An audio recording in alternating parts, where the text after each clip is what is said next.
আসসালামু আলাইকুম। এদিকে কাঠালিয়ার বেড়িবাঁধ ঠিক করার জন্য অনেক স্বেচ্ছাসেবী ভাইয়েরা নিজ দায়িত্বে কাজ করতেছে। এখানে আবার একটা আলু দিয়ে গেছে, এখন আবার বস্তা করে এসে আবার ইয়াতে দেওয়া হইতেছে। কাঠালিয়ার এই জায়গাটাতে ভাঙার সম্ভাবনা ছিল, নদী ভাঙার উপক্রম ছিল এই সাইডটাতে।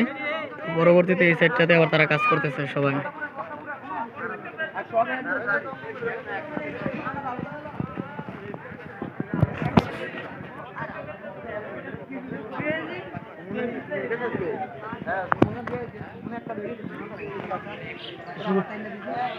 ইসরায়েলের এই সাইডটাতে আবার তারা বাঁধ দিতেছে বস্তা দিয়ে।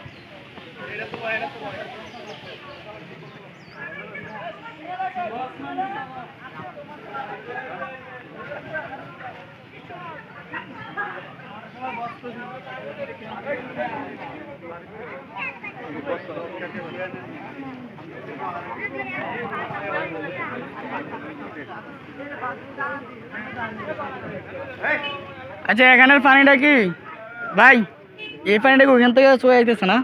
তো তারপর তো নিরাপদ না এখনো অতলি। এই যে পানিটা এখান থেকে আইল থেকে চুয়ে চুয়ে এদিকে আসতেছে, তার মানে এখনো এই জায়গাটা নিরাপদ না।